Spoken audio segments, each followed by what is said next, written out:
Engineers के अंदर एक बहुत अच्छी खूबी होती है कि वो बहुत सारे माइक्रो माइक्रो पॉइंट्स को कनेक्ट करके एक मैक्रो पिक्चर समझ में आने लग जाती है।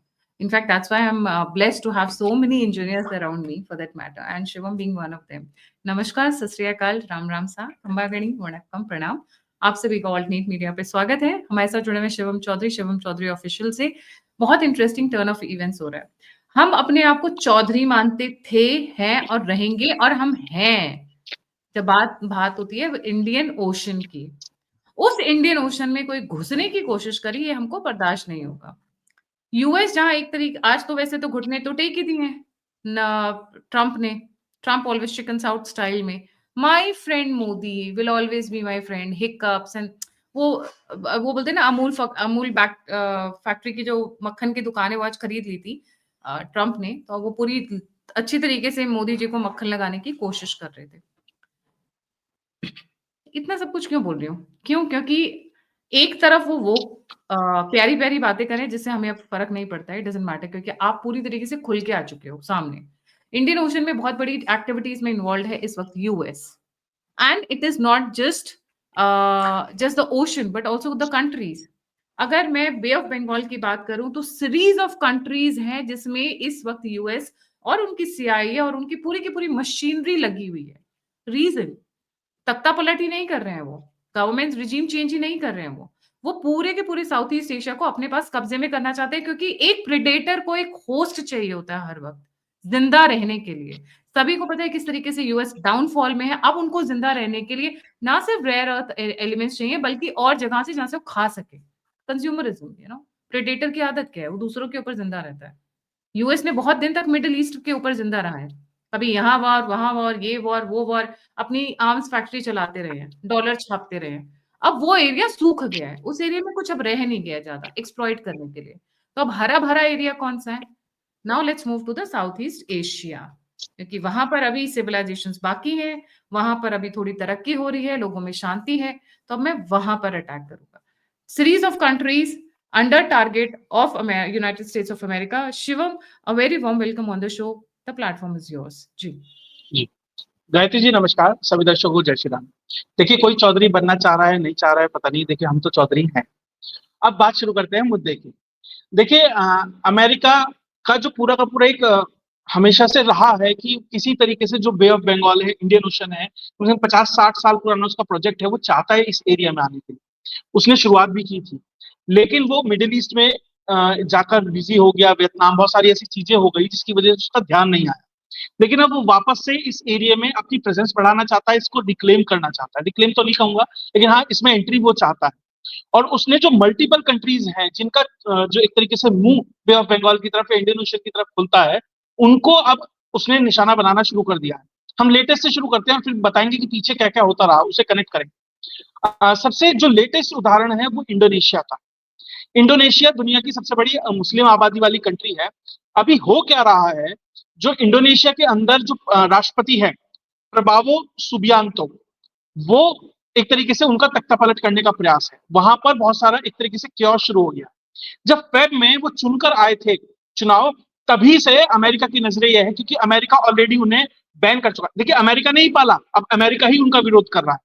उन पे ह्यूमन राइट वायलेशन और बहुत सारे ऐसे आरोप लगाए जा रहे हैं, क्योंकि जब इंडोनेशिया ने ईस्ट तिमोर पे कब्जा किया था, तो अभी कहा जा रहा है कि उन्होंने वहां नरसंहार किया, सब कुछ किया। भैया, पहले तुमने ही तैयार किया, लेकिन अब तुम्हारे हिसाब से नहीं चल रहे हैं, तो तुम्हें उनसे दिक्कत हो रही है। अब वहां पर उनका तख्ता पलट करने का प्रयास हो रहा है। वही क्लासिक केस है, वही क्लासिक तरीके से तख्ता पलट है कि छात्र आंदोलन खड़ा किया जाए। वहां पर एक इंडोनेशिया गैलप करके एक आंदोलन है, छात्र आंदोलन, उसको आगे बढ़ाया जा रहा है।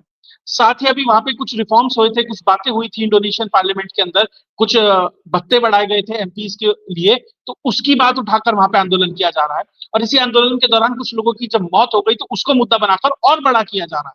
पूरा का पूरा प्रयास यह है कि किस तरीके से इंडोनेशिया के अंदर तख्ता पलट किया जाए, क्योंकि इंडोनेशिया से आप ना ही सिर्फ साउथ चाइना सी की तरफ आपका रास्ता खुलता है, अगर आप वहां पे आपकी फ्रेंडली गवर्नमेंट होती है, बल्कि आप बे ऑफ बंगाल की तरफ भी आते हैं, मलाक्का स्ट्रेट के ऊपर भी आपका कब्जा हो जाता है। तो पूरे के पूरे इंडोनेशिया को किस तरीके से अपना कब्जा किया जाए, ये पूरा का पूरा प्रयास है राजनीतिक रूप से। और वहां पर स्थितियों को इतना विकराल रूप दे दिया गया कि जो रीजनल पार्लियामेंट होती है, जैसे हमारे लेजिस्लेटिव असेंबली होती है, विधानसभा वगैरह, वहां के राज्यों की विधानसभा जलाई जाने लगी, लोग सड़कों पे आ गए, ये प्रयास है। तो पूरा का पूरा तख्ता पलट करने का प्रयास है इंडोनेशिया के माध्यम से, क्योंकि ये वो पॉइंट है जहां से आप दोनों तरफ जा सकते हैं। और इंडोनेशिया भारत के करीब आ रहा है, भारत उससे किस तरीके से अपनी करीबियां बढ़ा रहा है, अमेरिका को भी पसंद नहीं आता। आपको याद होगा जब अभी इंडोनेशियन प्रेसिडेंट भारत आए थे, तो उन्होंने एक बात कही थी, और ये राष्ट्रपति भवन के अंदर ये बात हो रही थी कि मैंने अपना डीएनए टेस्ट कराया है और वो भारतीय है, मैं भारत से अपने आप को कनेक्टेड मानता हूँ, भारतीय गानों पे डांस करता हूँ, उसको एंजॉय करता हूँ, भारतीय कल्चर पसंद है। तो वो भारत के साथ अपने संबंधों को किस तरीके से बेहतर करना चाह रहे हैं, क्योंकि इस रीजन की जितनी कंट्रीज हैं उन्हें ये समझ आता है कि अमेरिका के साथ जाएं या चाइना के साथ जाएं, दोनों ही बुली हैं। एक आगे से आप पे वार करेगा, एक पीछे से आप पे वार करेगा। तो इनसे बचना है तो आपको एक थर्ड पार्टी चाहिए जो भारत है, क्योंकि भारत का जो वर्चस्व है, जो प्रभुत्व है, वो बैकयार्ड है ये हमारा। हम जल्दी यहाँ रिस्पॉन्स कर सकते हैं अगर कोई दिक्कत आ सकती है, हम जल्दी मदद पहुंचा सकते हैं। हमारा प्रभाव है, हमारी एक तरीके से एंशिएंट तरीके से, जिस तरीके से हमारे लोग वहां पर रह रहे हैं, कोई तमिलियन रह रहा है, कोई मलयाली रह रहा है, तो वो कल्चरल आइडेंटिटी भी कनेक्ट करते हैं। तो इसलिए सब देश चाह रहे हैं कि कैसे धीरे धीरे भारत के साथ अपने आप को इंटीग्रेट किया जाए। अमेरिका को वो पसंद नहीं आ रहा है, इसलिए अब यहाँ पर आपको इस पूरे रीजन में जल्दी ही आग लगती नजर आएगी, और इंडोनेशिया से इसकी ऑलरेडी शुरुआत हो चुकी है। जी Gayatri. So that was one question. जब हम साउथ ईस्ट एशिया की बात करते हैं, जो कंट्रीज फोकस में हैं, मैं वो कंट्रीज एक बार दिखाना चाहूंगी। Okay, sorry. जी, ये है इंडोनेशिया की, हमने बात की। थोड़ा बैकवर्ड्स चलते हैं। इंडोनेशिया के बाद आता है मलेशिया। जी। देखिए, सबसे इंपॉर्टेंट चीज ये है, हमें यहाँ समझना होगा, जो ये पूरा रीजन है ना, ये मलक्का स्ट्रेट के पास है। मलक्का स्ट्रेट जो वो स्टेट है जहां से 3.5 trillion dollar worth of products का यहाँ से एक तरीके से शिपमेंट होता है। और ये एक तरीके से लाइफ लाइन है, ना ही सिर्फ चाइना के लिए बल्कि भारत के लिए भी बहुत इंपॉर्टेंट ट्रेडिंग रूट है इस पूरे के पूरे रीजन में घुसने के लिए। अब इनकी नजर ये है कि किस तरीके से ट्रेडिंग रूट के ऊपर कब्जा किया जाए, और ये जो वहां के छोटे छोटे देश है ना, वो समझ रहे हैं। अभी इसको जो कंट्रोल करता है, वो कंट्रोल करता है सिंगापुर, मलेशिया, इंडोनेशिया। अगर वो यहां पर आके बैठ जाता है अमेरिका, तो आप हमें इंडिया और चाइना दोनों को परेशान कर सकते हैं। इसलिए आपको ध्यान होगा, अभी सिंगापुर के जो प्रतिनिधि है, सिंगापुर के जो लोग हैं, वो भारत आए थे और भारत के साथ बहुत बड़ी बड़ी डील की है। अभी तक ये माना जाता है कि सिंगापुर में जो इन्वेस्टमेंट है वो यूएस इन्वेस्टमेंट है। सिंगापुर, क्योंकि जहां यहाँ से जो शिप्स जाती हैं वो सिंगापुर के अंदर ही डॉक होती हैं, वहीं से सब कुछ होता है। लेकिन सिंगापुर के ऊपर चाइना का भी इंफ्लुएंस है, क्योंकि जो चाइनीज पॉपुलेशन है सिंगापुर में, एक बहुत बड़ा नंबर है उसका, जो चाइनीज डिसेंडेंट है। तो उसका फर्क पड़ता है, लेकिन वो अब मदद मांग रहा है भारत से। भारत को उसने कहा है कि आप आइए, यहाँ पर आकर आप एक तरीके से आप ज्वाइंट पेट्रोलिंग कीजिए हमारे साथ इस पूरे स्टेट की, यानी इसकी रखवाली कीजिए, यानी किसी तीसरे आदमी की यहाँ एंट्री ना हो पाए, ये सुनिश्चित कीजिए। हम आप ही के पास आ सकते हैं और कोई ऐसा व्यक्ति है नहीं, ऐसा देश है नहीं जो मदद कर सकता है। साथ ही सिंगापुर ने भारत को एंटी टेरर जो पूरा नैरेटिव है उसमें भी अपना सपोर्ट दिया है, और भारत के लिए बहुत जरूरी है। साथ ही भारत के साथ वहां पे ग्रीन कॉरिडोर वो बनाने की बात कर रहा है। वो ये कह रहा है कि जो हमारा पूरा का पूरा पोर्ट सिस्टम है, उसका जो आईटी नेटवर्क है वो कैसे चलेगा। आइए, आप आइए और हमें अपनी एक्सपर्टीज दीजिए और हमारी हेल्प कीजिए, ताकि हम इस पूरे के पूरे पोर्ट को चला सकें। तो आप समझिए ये पूरा का पूरा रीजन किस तरीके से जो एंट्रीज होना चाह रही है अलग अलग देश, उसमें वो भारत का सपोर्ट मांग रहे हैं। और भारत अभी मलेशिया और इंडोनेशिया से भी इस बारे में बात कर रहा है, और जहां तक मेरी जानकारी है, जल्दी ही आपको इसके अंदर भी इन दोनों का सपोर्ट मिलेगा। और जब इन तीन देश भारत को, चाइना को परमिट नहीं कर रहे हैं, वो यूएस को परमिट नहीं कर रहे हैं, वो किसी और नेवी को परमिट नहीं कर रहे हैं, भारत को कर रहे हैं। उसका एक कारण बताता हूं आपको। भारत ने अपनी जो नेवी की जो माइट है उसे प्रूव किया है। जब आप रेड सी में देखते थे, जब हुती वहां पे मिसाइल दागते थे, जब किसी को कब्जा कर लेते थे, सोमालियन पायरेट्स आ जाते थे, तो सिर्फ इंडियन नेवी थी जो डिस्ट्रेस कॉल पर वहां जाकर हेल्प करती थी। चाइनीज नेवी भारत से पास होती थी, वो नहीं जाती। इसका मतलब हमने जो अपनी माइट है, अपनी जो एफिशिएंसी है, कैपेबिलिटी है, वो प्रूव की है। इसलिए ये लोग कह रहे हैं कि आप आइए, हमारे यहाँ मदद कीजिए, हमारे साथ काम कीजिए, और वही कर रहा है भारत। और यही बात अमेरिका को या चाइना को पसंद नहीं आ रही है। दूसरी, आपने बहुत अच्छी फोटो लगाई है इसके बारे में भी। अभी भारत ने जो फिलीपींस है उसके साथ, जो मैं जिस नेवी की माइट की बात कर रहा हूँ, फिलीपींस के साथ अभी ज्वाइंट नेवी की एक्सरसाइजेज हुई है। इंपॉर्टेंट ये नहीं है कि एक्सरसाइज हुई है, इंपॉर्टेंट ये है कहाँ हुई है। साउथ चाइना सी में हुई है।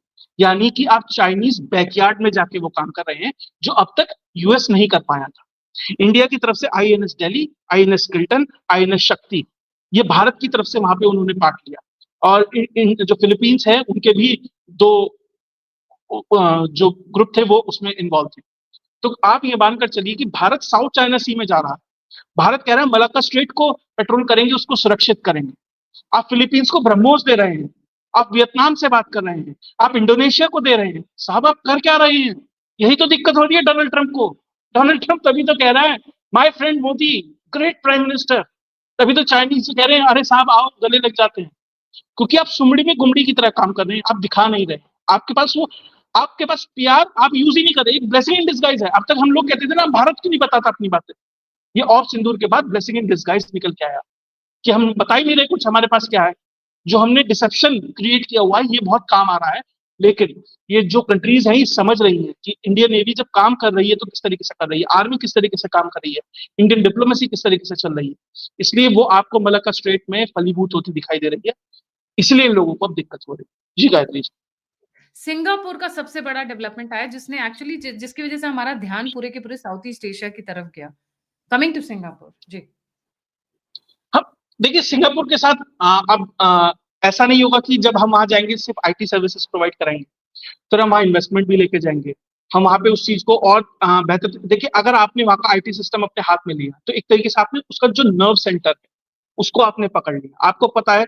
और चाइनीज जो पोर्ट्स है ना वो अपनी एफिशिएंसी के लिए जाने जाते हैं। माफ कीजिएगा, सिंगापुरियन पोर्ट जो छोटा सा पोर्ट है, छोटी सी जगह है, सबसे पैसा कमा रहा है वो पोर्ट से, सिर्फ और सिर्फ एफिशिएंसी की वजह से पैसा कमा रहा है।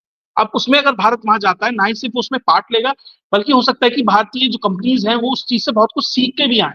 और जब हम अपने यहाँ इंप्लीमेंट करेंगे तो आपको वो दिखाई देगा कि किस तरीके से वो काम आ रहा है। जी। इसी स्टेटमेंट के ड्यूरेशन में एक बड़ा इंटरेस्टिंग जो पॉइंट ऑफ व्यू निकल के आया था, anti terror fight Malacca strait. अब सिंगापुर के पास क्या कैपेबिलिटी है, वो एंटी टेरर में क्या सपोर्ट कर सकता है भारत का, वो तो सबको पता है। लेकिन एंटी टेरर की जब बात हो रही है तो ये जो स्ट्रेट है ना इसलिए इंपॉर्टेंट है क्योंकि इसके पास आप ये देखिए भारत का जो अंडमान निकोबार आइलैंड है वो भी पड़ता है। उसके ठीक मुहाने पे जब आप बे ऑफ बंगाल में निकलेंगे ना मलक्का स्टेट से, तो ठीक वहां पे आपको अंडमान निकोबार आइलैंड दिखाई देगा। वहां भारत का पहला ट्राई सर्विस कमांड है। वहां पे भारत अपना सब सामान मतलब सारे बंदोबस्त मिलिट्री नेवी एयरफोर्स सब तैयार करके बैठा है। साथ ही भारत वहां पर एक इंटरनेशनल कंटेनर ट्रांसशिपमेंट पोर्ट बना रहा है। यानी जो सिंगापुर है ना कुछ वैसा ही कि आप आइए, बहुत सारा सामान जो आपका है यहाँ पर उतारिए। जो भी इंटरनेशनल बड़ी बड़ी शिप्स हैं वो ये आएंगी। यहाँ से छोटी छोटी शिप में लाद के हम पूरे के पूरे एरिया में ले जाएंगे। भाई बांग्लादेश को अपना सामान मंगाना है, म्यांमार को मंगाना है, थाईलैंड को मंगाना है, इंडोनेशिया है, भारत है, किसी को भी चाहिए हम यहाँ से आपको सप्लाई करें। और यहाँ एक और इम्पोर्टेंट चीज है जिसको हम नजरअंदाज कर रहे हैं और लगभग सब कर रहे हैं। अभी खबर आ रही है यहाँ ट्रिलियंस ऑफ डॉलर्स के oil and gas reserves Bharat को मिलने की संभावना है। तो दुनिया का आने वाला सबसे ज्यादा हॉटबेड जिसे कह सकते हैं ये पूरा का पूरा रीजन है। इसलिए मलेशिया हो, सिंगापुर हो, इंडोनेशिया हो, वो भारत की तरफ देख रहे हैं क्योंकि भारत ही एक नेट सिक्योरिटी प्रोवाइडर इन देशों के लिए वहां हो सकता है। वही सुनिश्चित कर सकता है कि भैया आपको सिक्योरिटी प्रोवाइड करे शांति से, बिना किसी टेररिस्ट एक्टिविटी के, बिना किसी डर के, बिना किसी दिक्कत परेशानी के यहां से चीजें सुनिश्चित तौर पर निकल सके। वो भारत के लिए भी सहायक है। अब बहुत से लोगों का यहाँ तर्क आता है कि भैया अगर अमेरिका यहाँ आता है, मलक्का स्ट्रेट को चौक करता है, वो अपनी प्रेजेंस बढ़ाता है, ये तो भारत के लिए अच्छा है क्योंकि चाइना की जो हेजेमनी है उसको काउंटर करेगा। लेकिन भारत तीसरे व्यक्ति को बुलाए क्यों?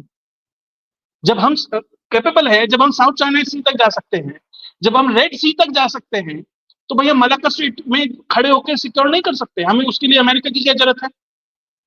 हम जब मॉरिशस का कौन सा वो पोर्ट था, एक आइलैंड था, वो हमने यूके से छुड़वा के मॉरिशस को दिलवाया है। तो जब हम ये कर सकते हैं तो हम मलाक्का स्ट्रेट को सिक्योर नहीं कर सकते? वहां अपने जो रिजर्व्स है ट्रिलियंस ऑफ डॉलर्स के ऑयल रिजर्व्स है उन्हें नहीं सिक्योर कर सकते? उन्हें जगह देने का मतलब है कि इंडियन ओशन में यूएस की एंट्री, और इंडियन ओशन में हम किसी को घुसने नहीं देंगे।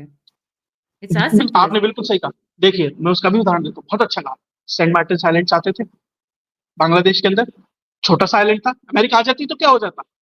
भारत बे ऑफ बंगाल में अमेरिका की एंट्री से बहुत बड़ा नुकसान है। सबसे बड़ी बात, सेंट मार्टिन आइलैंड के लिए पे वो एक लिस्निंग पोस्ट बनाना चाहते थे ताकि वो चाइना और जो तिब्बतियन रीजन है उसके ऊपर नजर रख सके। प्लस वहां से जो इंडिया की जितनी भी स्पेस एक्टिविटी होती है वो ज्यादातर आपकी ईस्ट कोस्ट से होती है, वहां पर वो नजर रख सकते हैं। और अमेरिका का ये 60 साल पुराना प्रोजेक्ट है। मैं आप इसलिए बात कहा क्योंकि सन 71 की जो लड़ाई हुई थी भारत पाकिस्तान की, वो इंडिया पाकिस्तान की वॉर नहीं थी, वो रशियन और यूएस वॉर थी। वो जो बे ऑफ बंगाल में लड़ी गई थी, इसके वर्चस्व के लिए लड़ी गई थी।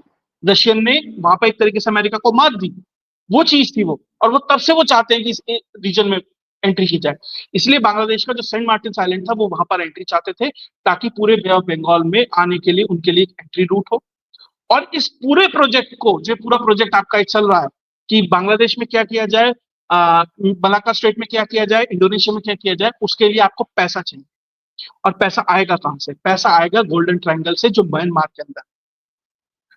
के अंदर जो एक्टिविटीज अमेरिकन चल रही हैं, चाइनीज चल रही है, वहां से वो पैसा जनरेट करते हैं, ताकि उस पैसे को उठाकर बे ऑफ बंगाल के ऑपरेशन बे ऑफ बंगाल में लगाया जा सके और उसको आगे बढ़ाया जा सके। इसलिए भारत म्यांमार में भी अपनी प्रेजेंस रखता है कि भैया ये रीजन भी हमारे हाथ से नहीं छूटना चाहिए, क्योंकि यहाँ से इन्फिल्ट्रेशन भी होगा, पैसा भी जनरेट होगा, जो पॉपी कल्टीवेशन होगी वो भी हमें दिक्कत देगी। इसलिए भारत अपना कालादान मल्टी मोडल प्रोजेक्ट जैसे प्रोजेक्ट्स वहां पर डेवलप कर रहा है, सिटवे पोर्ट है उसको वहां पर डेवलप कर रहा है। और किस तरीके से उन लोगों की मीटिंग दिल्ली में होती है और उसके बाद भारत का स्थिति किस तरीके से बेहतर होती है, वो भी आप समझते हैं। भारत बहुत बेहतर तरीके से समझता है कि जो ये लड़ाई है ना, अब तक कभी मिडिल ईस्ट में होती थी, यूक्रेन में होती थी, जॉर्जिया में होती थी, वियतनाम में होती थी, अब वो भारत के दरवाजे पर आ गई। अब वो एग्जैक्टली, भारत तभी को मैंने कहा अपना पहले वो मिडिल ईस्ट, कॉम्पिटिटर मांगते हैं। हाँ अभी वो पहले वो अब अपने मिडिल आप ईस्ट। को। जी। जी आप बोलिए। Please complete. जी। हाँ, वो भारत को अब अपना कॉम्पिटिटर मानने लगे, क्योंकि भारत जिस तरीके से खुल के आया है, वो स्ट्रेटेजिक ऑटोनॉमी की बात करने लगा। उन्हें लगता था कभी भारत 10 ट्रिलियन, 12 ट्रिलियन, 15 ट्रिलियन की इकॉनमी होगा, तब जाकर भारत अपने आप को असर्ट करेगा। भारत ने वो कहा कि भैया छोड़ दो, हम चार पे ही खुश हैं, हम मतलब खुश तो नहीं, मतलब हम चार पे ही अपने आप को असर्ट करने लगे हैं। वो अमेरिका को पसंद नहीं आया। वो असली चार है ना, वो फज्ड फिगर्स नहीं है, चाहे वो हाँ। चाइना की करेंसी की तरह हो या फिर यूएस डॉलर की तरह प्रिंटिंग करके छाप के कागज हम पैसा नहीं। वो असली चार मतलब वो खरा खोटा चार है, प्रॉपर चार है। वो हमारे साथ ये भी है, क्योंकि अगर मैं चाइना की बात करूं तो उनका तो जीडीपी हमसे कहीं गुना बड़ा है। तो आज की डेट में रो क्यों रहे हैं? यूएस की भी जीडीपी हमसे बहुत बड़ी है, तो भड़क क्यों रहे हैं? बट एक चीज और है यहाँ पे, जैसे आपने बोला सेंट मार्टिन आइलैंड एंड बाकी चीजों को ध्यान में रखते हुए, यहाँ पे आने से वो दो सुपर पावर्स को एक तरीके से काउंटर कर सकते हैं। Bharat being one and China being second, दोनों को एक साथ, एक तीर से दो निशाने। प्लस जैसा मैंने कहा, वेस्ट एशिया पूरा सूख गया है। इन लोगों ने, चाहे अफगानिस्तान हो, सोमालिया हो, सीरिया, मतलब ऑब्वियसली एक दो अफ्रीकन कंट्रीज भी हैं, इन्होंने पूरे वेस्ट एशिया की, ईरान, इराक की, सबकी ऐसी तैसी करके रख दी। एक टाइम पे जो फलते फूलते रीजन्स थे, उनको तबाह बर्बाद कर दिया है। सबको भूखमरी और कंगाली के दौर पर लाकर खड़ा कर दिया है।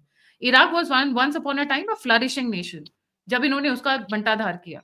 Now they want to copy that into south east Asia, because अब वो खत्म हो चुके हैं। तो यहाँ आ जाओ, तब तक वो बेचारे थोड़े थोड़े अपने खड़े होंगे, तब फिर वापस उधर चले जाना।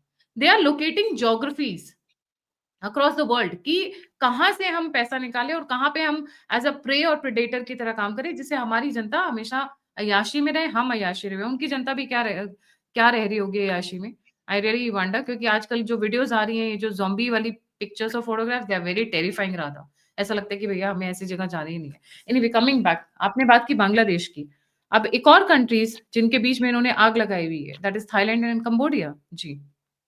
जी देखिए, सबसे पहले तो इराक की आपने बात की, बहुत ही एंशियंट सिविलाइजेशन है, बेबीलोनियन से लेकर आप चलिए, बहुत एंशियंट थी वो।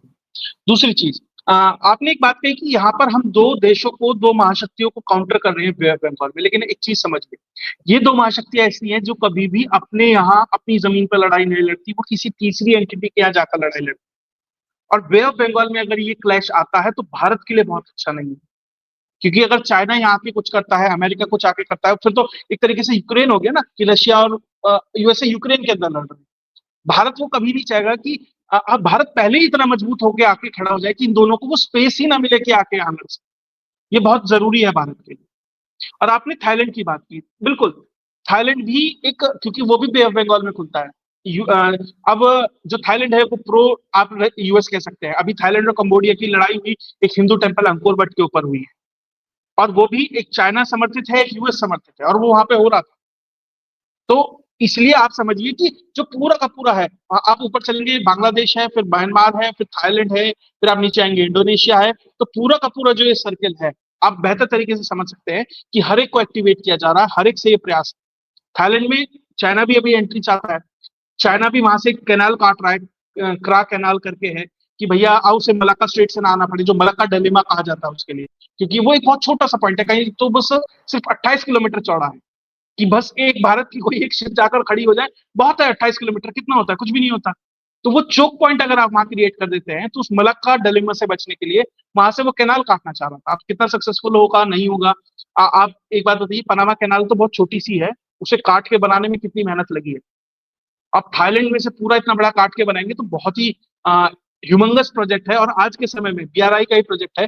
और आज के समय में चाइना के पास ना वो इकोनॉमिक पावर रही है, ना उस तरीके से वो जो शायद आज से 10 साल पहले, 15 साल पहले चाइना कर सकता था, अब वो आर्थिक शक्ति उसके पास नहीं रही है जिस तरीके से। और इंटरनल जो कियोस वहां पर चल रहा है, अब शायद उसकी प्रायोरिटी लिस्ट में ये है भी नहीं, लेकिन इसी का फायदा उठाते हुए अमेरिका भी इसमें एंट्री कर रहा है कि किस तरीके से इन चीजों को भी अब कंसोलिडेट किया जाए। तो जो भारत और अमेरिका का जो सब चल रहा है ना, मात्र यूक्रेन तक सीमित नहीं है। आप सिर्फ वहां मत देखिए कि भारत ने तेल खरीद लिया, अमेरिका परेशान। भारत का जो बढ़ता वर्चस्व है, और जो अंडमान निकोबार में मैंने आपसे बात कही कि ट्रिलियंस ऑफ डॉलर्स के ऑयल रिजर्व्स, गैस रिजर्व्स है, वो सरकार अभी डिस्क्लोज नहीं करती, ना करेगी, इसलिए उन्हें रिजर्व्स कहा गया है कि वो रिजर्व करके रखे हुए हैं, जब जरूरत होगी निकाल लेंगे। लेकिन वो यूएस समझ रहा है कि भैया वहां है, और भैया जहां जहां भी उसे तेल मिलता है ना, वहां हवाई जहाज में बैठ के डेमोक्रेसी आती ही है। इसलिए इंडोनेशिया में आ रही है, इसलिए म्यांमार में आ रही है, इसलिए बांग्लादेश में आई है। तो वो जो डेमोक्रेसी है ना, वो जहां भी आपको, और साउथ ऑफ बांग्लादेश भी आपको बड़े गैस रिजर्व्स हैं।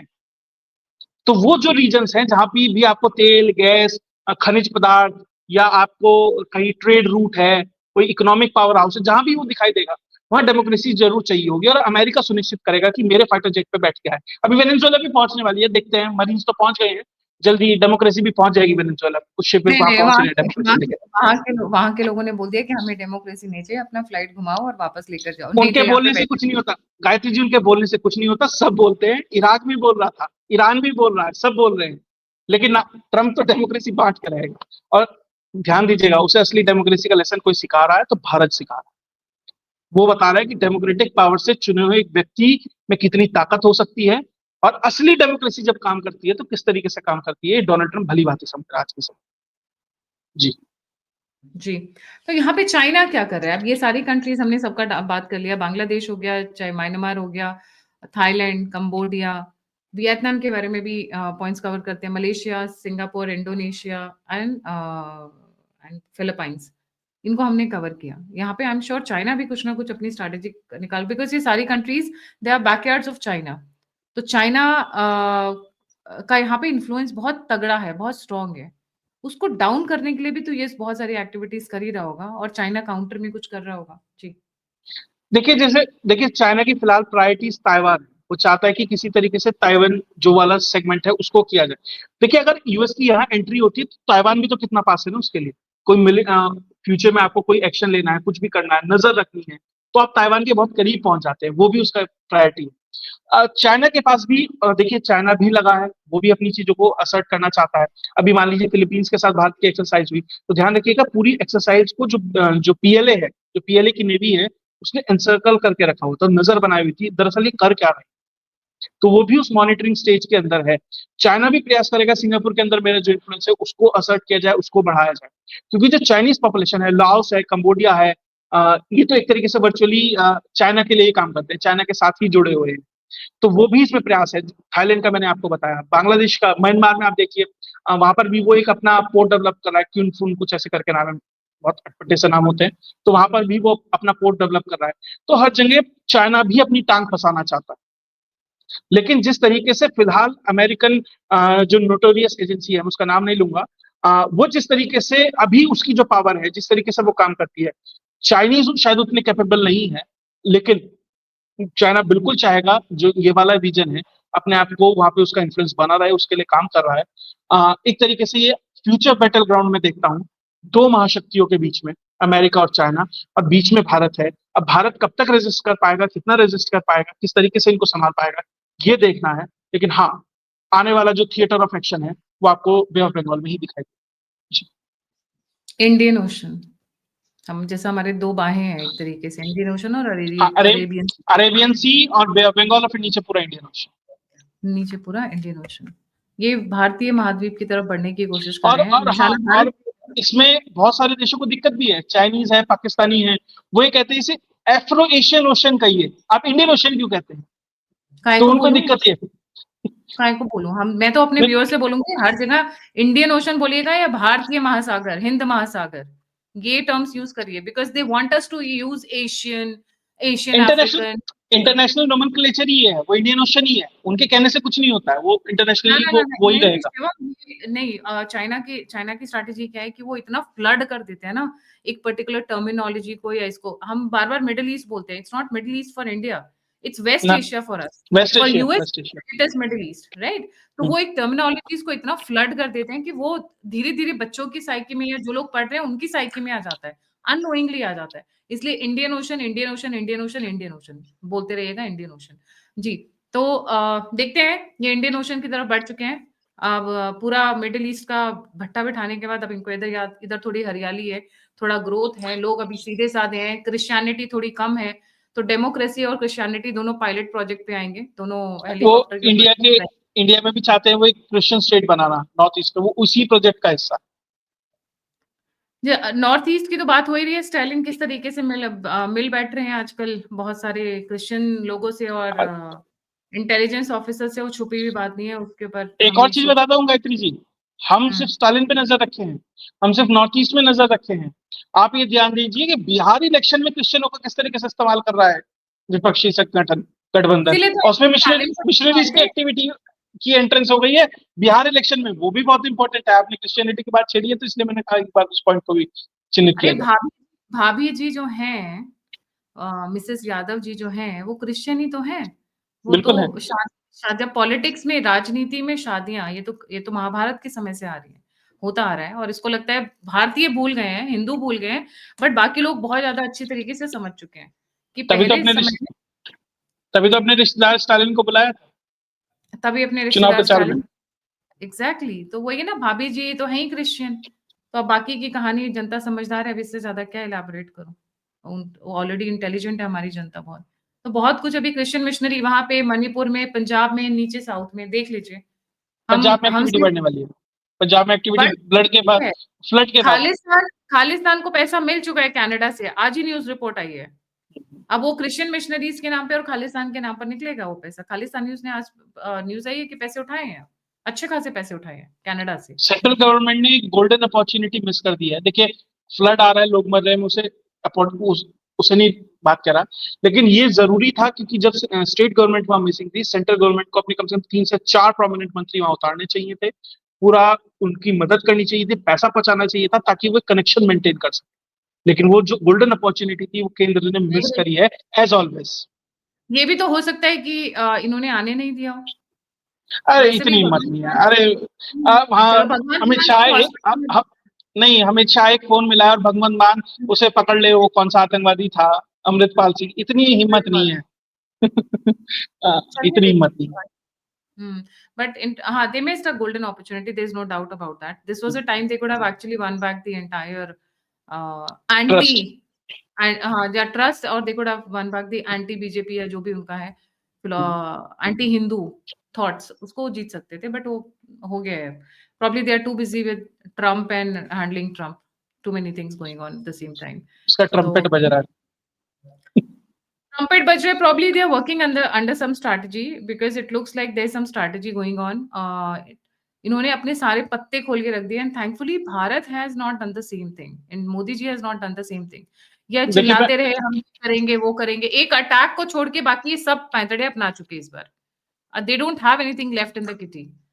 Miss attack adventure. चाहे वो वायलेंट देखिए अटैक मैं ऑन मोदी या वायलेंट अटैक ऑन इंडिया। जी। देखिए मैं 2 चीजें देखता हूँ, गुड कॉप बैड कॉप की स्ट्रेटेजी यूएस अपनाएगा, सामने से ट्रम्प बहुत अच्छा अच्छा बोलेगा और पीछे से मिस एडवेंचर प्लान किया जाए। भारत को दोनों चीजों के लिए तैयार रहना चाहिए। अगले 6 महीने काफी टर्बुलेंट रहने वाले हैं, बहुत ज्यादा एक्टिविटी होगी, अगले 6 महीने बहुत बिजी रहने वाले हैं।